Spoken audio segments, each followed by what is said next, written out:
샬롬. 복음성가 아란네 찬양함으로 시작하겠습니다.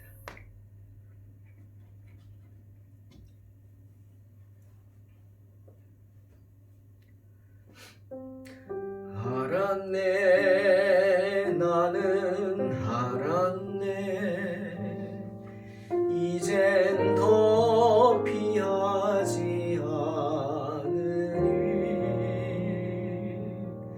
주님 앞에가 나를 맡겼네. 진정 기쁜 날이네.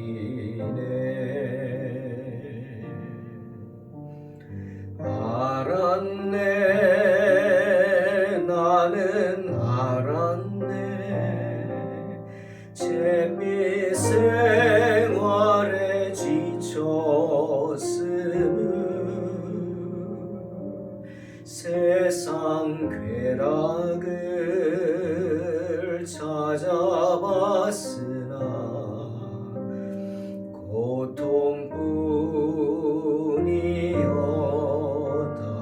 고통뿐이었다네.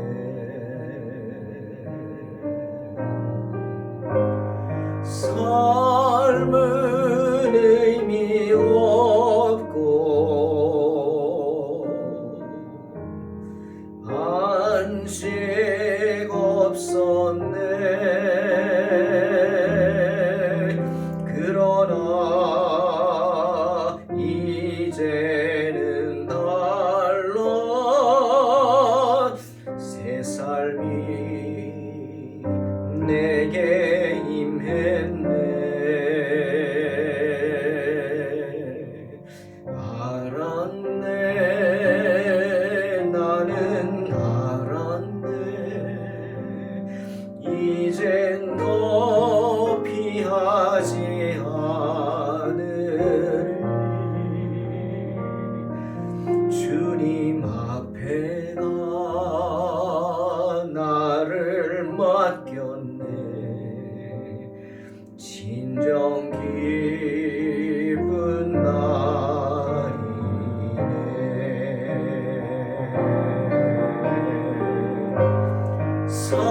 삶은 의미 없고 안식 없었네. 그러나 이제는 달라. 새 삶이 내게 임했네.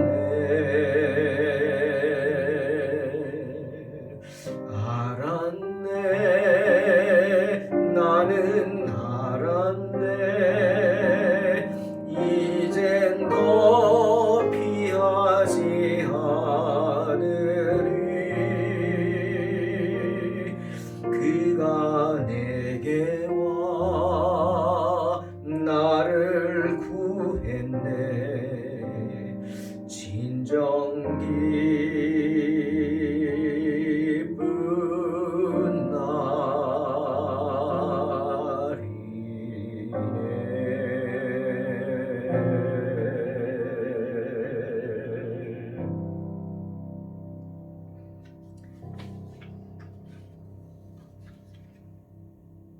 아멘.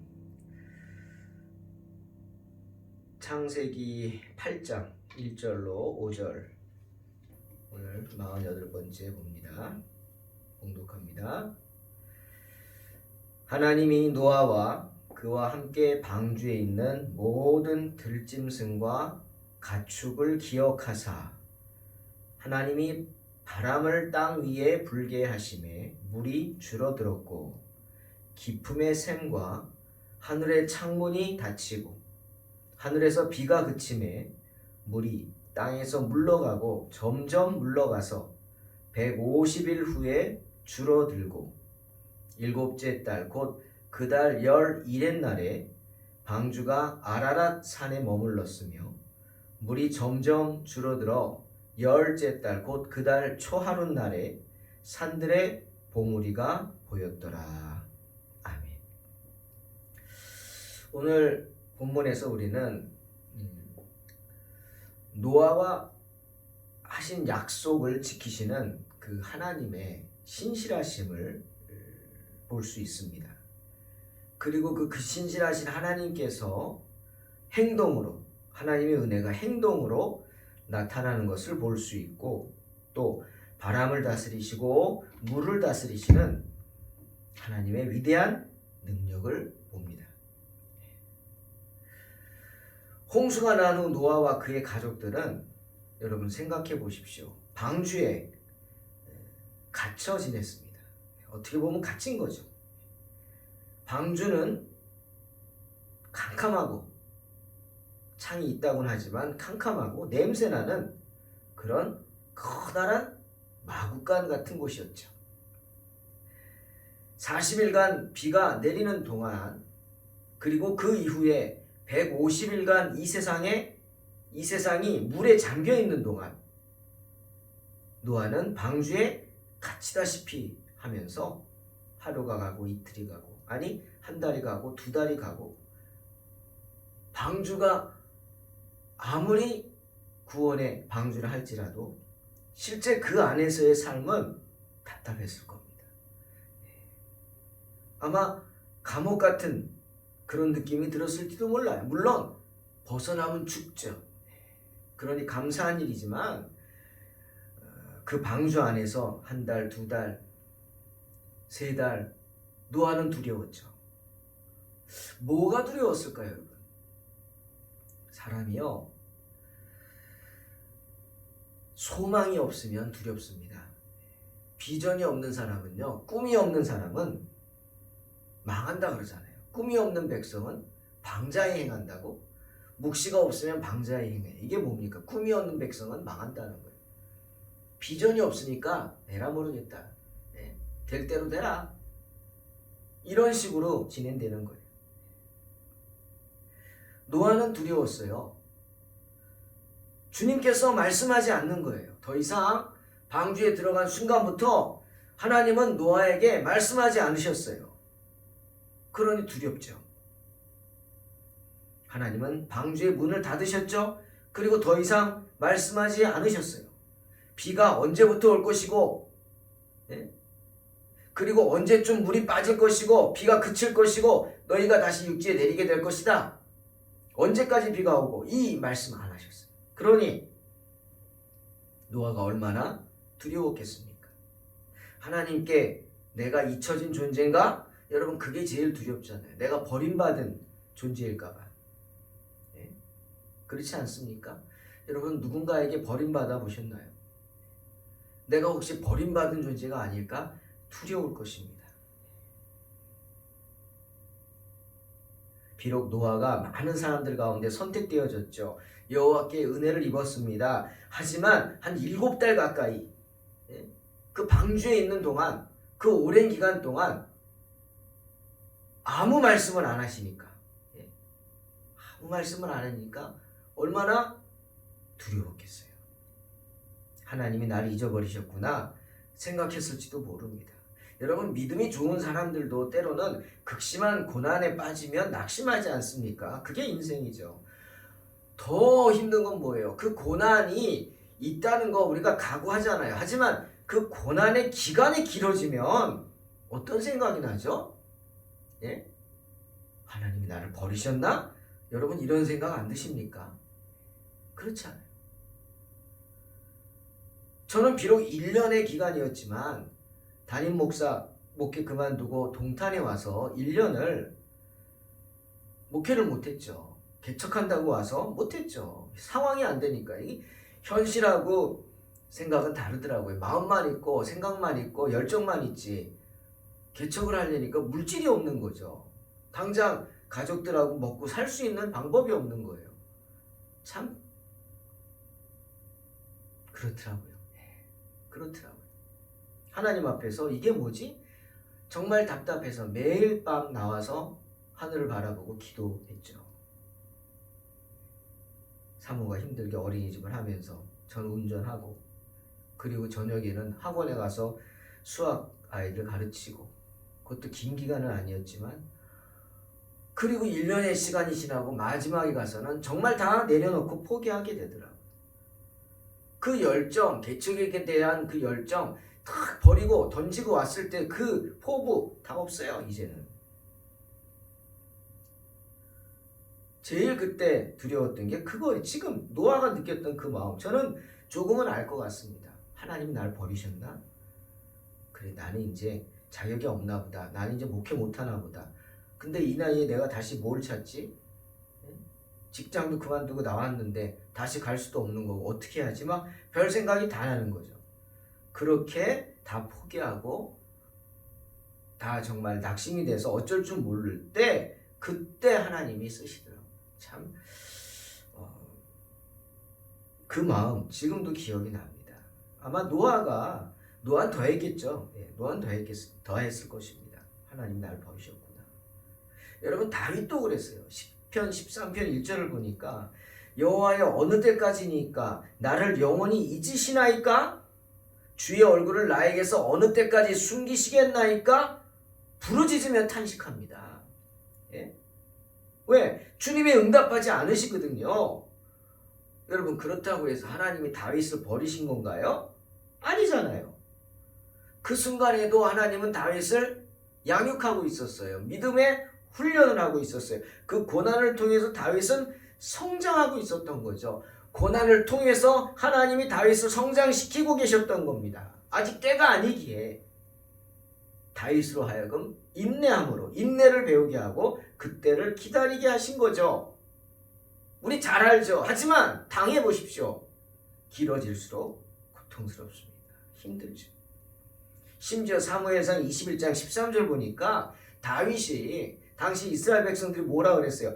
사울이 죽인 자는 천천이고 다윗이 죽인 자는 만만이다 외칠 정도로 큰 용사였어요. 그 어린 소년이 거인 골리앗을 그것도 칼도 아니고 창도 아니고 돌 팔매지로 쓰러뜨렸던 그런 용사였어요. 그런데 그런 다윗이 가드왕 아기스 앞에서 미친 채 합니다. 미친 채 하고 대문짝에 끄적거리고 침을 수염에 흘리면서까지 이런 쇼를 하는 거죠. 쇼입니다. 쇼. 미친 척하면서 그 가드왕 아기스가 야 저런 미친놈을 내가 죽여서 뭐하냐. 원수죠. 블레셋을 그냥 만만을 죽였다고. 블레셋은 원수 아닙니까? 가드라는 곳도 블레셋 한 지파잖아요. 저런 미친놈을 내가 죽여서 뭐하냐.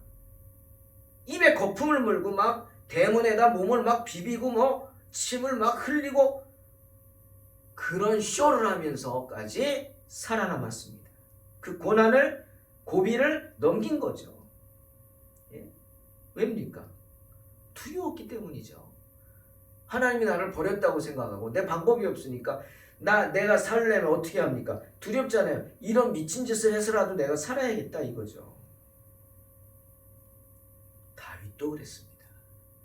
오늘 성경은 그렇게 두려워하고 있는 노아를 위로하시는 말씀입니다. 오늘 성경 보세요. 새 번역은 하나님이 노아와 그와 함께 방주에 있는 모든 들짐승과 가축을 기억하셨다라고 하지만 그 전 성경은 권념하셨다 이렇게 표현하고 있습니다. 이 기억하셨다, 권념하셨다 히브리 단어는 자카르입니다. 자카르. 이것은 말 그대로 기억하다는 뜻이고요. 더 깊은 뜻으로는 마음에 품는다는 뜻이에요. 여러분 권념한다는 게 뭡니까?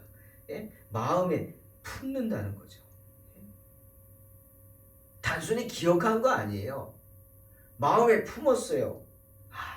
너 거기 있었구나? 아이고 잊어버렸네. 비로소 발견했다는 그런 뜻이 아닙니다.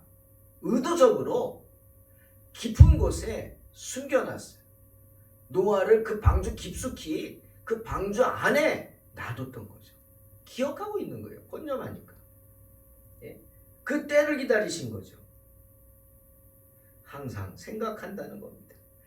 사랑하는 성도 여러분, 하나님은 당신의 백성들을 결코 잊지 않으십니다. 때문에 주님도 누가복음 12장 6절에서 참새 5이 아사로리온 둘에 팔리는 것이 아니냐. 그러나 하나님 앞에는 그 하나라도 잊어버리시는 바 되지 아니하는도다 말씀하시는 겁니다.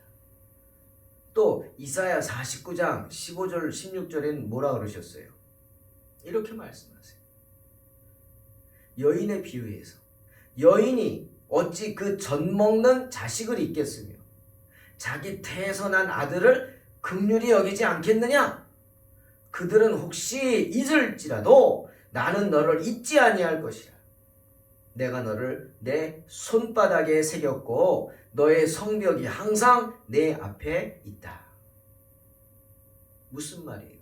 하나님은 결코 당신의 백성을 잊지 않으신다는, 한 사람도 잊지 않으신다는 말씀인 줄로 믿습니다. 권념하다. 성경을 보니까 사람이 무엇을 사전을 보니까 사람이 무엇을 돌아보면서 생각한다는 뜻이에요. 그 사람에게 항상 마음을 둔다는 거죠. 그러니 하나님이 노아와 방주에 있는 짐승들을 권념하셨다는 것은 그들의 딱한 처지를 항상 기억하고 생각하고 돌아보셨다는 겁니다. 무엇을 기억합니까? 당신이 노아와 하신 약속을 기억하는 거예요. 창세기 6장에서 18절 19절에서 하나님은 노아에게 말씀하셨어요. 내가 인간의 죄 때문에, 너희들의 죄 때문에 세상을 물론 멸망시키겠지만 노아, 너만큼은, 너의 가족만큼은 내가 택해서 너와는 언약을 세우겠다 말씀하셨어요. 그걸 기억하셨겠죠. 하나님께서 노아를 기억하셨다. 그 뜻은 다시금 내가 인간을 멸망하지만 너를 통해서 너가 제2의 아담이 돼서 인류에 대한 새로운 약속, 언약, 하나님의 자비하신 긍휼을 베풀겠다, 회복하겠다는 뜻입니다. 신실하신 하나님이죠. 그 하나님의 신실하심이 행동으로 나타난 게 뭡니까? 바람을 불게 하셨어요. 바람을 불게 하셨어요.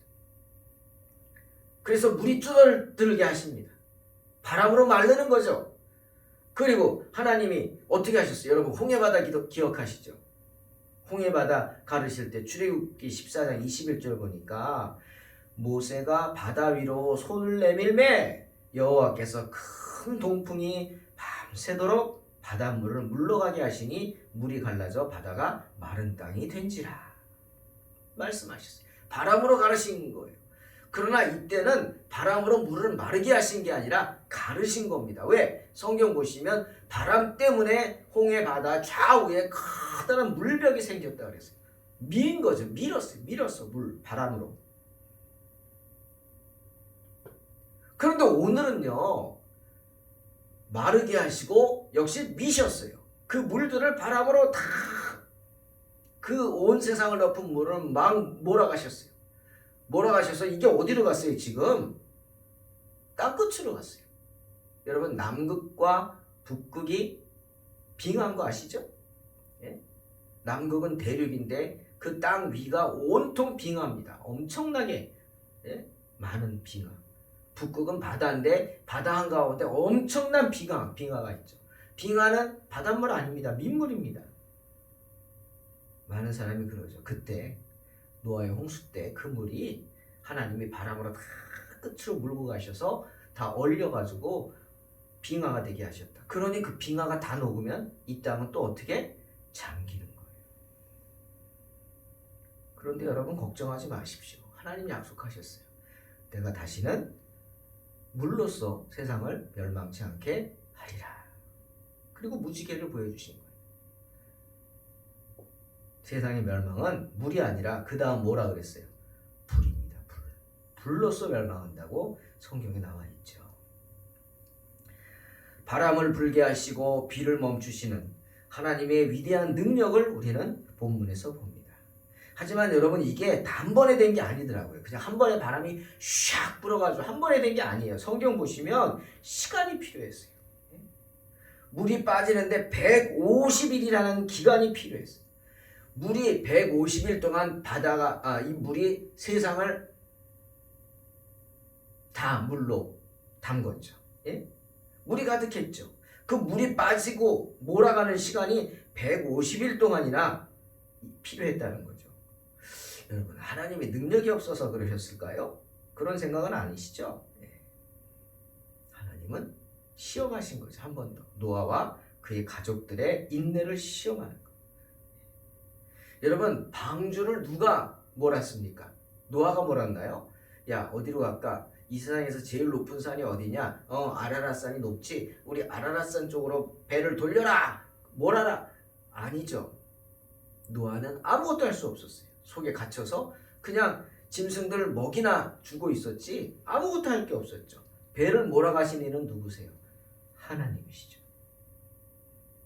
하나님이 배를 방주를 몰아 아라랏산에 걸리게 하신 거예요. 그때까지 노아와 그 가족들은 할 수 있는 게 없었어요. 매일같이 그냥 창밖을 바라보고 끼케야 밖에 나가서 하늘을 바라보고 그리고 한 게 뭐예요? 그 다음에 나오지만 새를 날려버리는 거예요. 새를. 예? 뭔가 몰고 와라 물고 와라.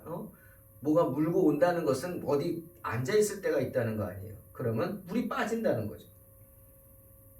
사랑하는 성도 여러분, 때론 우리가 노아와 같이 주님의 때를 기다려야 될 때가 있습니다. 인생의 어떤 시간들 주님께 맡기고 내가 아무것도 할 수 없어서 그저 창밖만 바라보고 있어야 할 때도 있습니다. 아마 지금이 그런 시기들이 아닐까 싶어요. 할 수 있는 게 없죠. 그저 말씀 준비하고 말씀으로 내 자신을 다스리고 기도하고 찬송하고 하나님의 영광을 바라볼 뿐입니다. 하나님이 우리를 사용하실 그때, 마지막 때겠죠. 그때를 위해서 지금 준비하는 거죠.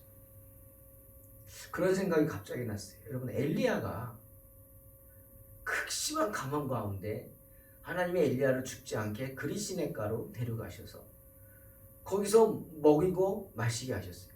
시냇물로 마시고 밤마다 저녁마다 아침 저녁에 까마귀가 와서 먹을 것을 빵하고 고기를 물어다 주고 그거 먹고 엘리야가 거기서 버텼죠. 그리고 때가 돼서 하나님이 그를 밖으로 보내셨고 갈멜산에서 엄청난 하나님의 역사, 하늘에서 불 떨어지게 하는 역사, 그리고 우상 숭배자들을 칼로 베는 심판하는 역사를 행하고 그를 데려가셨어요. 그 쓰임을 받기 위해 엘리야는 인내하고 기다리고 기도하고 준비해야 했어요. 아마 하나님이 우리도 그렇게 사용하실 줄 믿습니다. 그때를 준비하고 있는 거죠. 부흥의 불길을 한 번 더 하나님이 이 땅에 주셔서 죽어가는 영혼들을 구원하실 그때 우리를 사용하실 줄로 믿습니다. 저를 사용하실 줄로 믿습니다. 그 소망으로 오늘도 버티고 하나님 바라본 거예요. 노아가 방주에 올라가서 하늘만 바라보듯이 창밖으로 하늘만 바라보듯이 우리는 인내하면서 그 소망을 빼앗기지 않아야 합니다. 고린도전서 14장 34절 말씀이 생각이 났어요. 이게 그 의미구나. 창세기를 묵상하면서 바울이 이런 말 합니다. 여자들에 대해서 여자는 교회에서 잠잠하라. 그들에게는 말하는 것을 허락함이 없나니 율법에 이른 것 같이 오직 복종할 것이라. 그러면서 교회에서 여자들이 일절 말 못하게 했어요. 당시 고린도 교회에 여자 성도들끼리 다툼이 아마 많았던 것 같다. 이런 얘기를 주석학자들이 합니다. 근데 그런 이유를 다 떠나서 이 말씀은요. 무조건 여자들은 잠잠해라. 그렇게 생각하면 안 되고요. 그런 뜻은 아닙니다. 오직 여자들에게만 해당되는 게 아니에요. 바울이 이렇게 말한 데는 이유가 있는 거예요. 여러분, 여자의 대표가 누굽니까? 하와죠. 하와하면 생각나죠? 선악과. 하와는 하나님의 말씀을 경홀히 여겼어요. 네? 자기가 그러잖아요. 만지지도 말라 그랬다고. 먹는 건 물론이고 손도 대지 말라고 그랬다고. 그래놓고 뱀에게 그렇게 말하고 자기는 맨날 가서 선악과 바라보고 먹고 싶다 경홀히 여긴 거죠. 말씀을. 관심을 가졌어요. 어떤 관심? 쓸데없는 관심이에요. 예? 뱀이 숟가락 얹죠. 야, 선악과 먹으면 지혜로워져. 하나님처럼 돼. 쓸데없는 궁금증. 정말 선악과 먹으면 하나님처럼 될까? 또 하나님 만드신 아담과 하와, 첫사람을 하나님이 저거 먹었다고 죽으리라 그랬다고 진짜 죽이시겠어? 의심. 쓸데없는 관심과 그 의심. 그것이 하와로 하여금 선악과를 따먹게, 뱀의 유혹에 넘어가게 했습니다. 그 죄를 말하는 거예요. 응? 우리는 언제든 교회에서 그리고 하나님 앞에서 하와가 품은 그런 쓸데없는 관심, 쓸데없는 궁금증, 쓸데없는 의심을 가질 수 있어요. 그걸 버려야 한다는 거예요. 예? 여자는 잠잠하라 교회에서. 그게 꼭 여자라는 게 여자만 말하는 게 아니라 그런 교회에서 너희들 성도들 쓸데없는 의심, 쓸데없는 관심, 쓸데없는 궁금증 버려라 그 뜻이죠. 노아가 방주에서 별의별 생각 다 했겠죠. 예? 하지만 그는 끝까지 인내했습니다. 그리고 그 모든 시험과 고난을 이겨냈죠. 그 쓸데없는 의심을 하지 않았어요. 잠잠했어요. 방주 안에서 잠잠했어요. 여러분, 교회 안에서 잠잠하라는 게 왜? 하나님은 하늘에 계시고 너희는 땅에 있기 때문에. 사랑하는 성도 여러분, 인생에 고난이 많습니다. 하지만 노아를 생각하십시오. 그리고 언제나 우리를 권념하시는 하나님의 신실하심을 믿고 주의 크신 능력을 의지하시기 바랍니다. 쓸데없는 의심과 또 쓸데없는 데 관심을 갖고 내 믿음을 빼앗기지 마시고 언제나 주의 능력을 의지함으로 바람과 비를 주관하시는 그 능력의 하나님을 의지함으로 승리하시기를 주의 이름으로 축원합니다. 아멘. 기도하겠습니다. 하나님 감사합니다. 어리석은 저희들 붙잡아 주셔서 늘 믿음으로 승리하게 하여 주시옵고 주님만 바라보게 하시고 교회 안에서 잠잠하고 특별히 하나님의 행하시는 그 일 앞에서 역사의 인도하심 앞에서 불평, 불만, 원망치 않고 잠잠함으로 믿음으로 승리하게 하여 주시옵소서. 예수님의 이름으로 기도하옵나이다. 아멘. 믿음으로 승리하시기 바랍니다.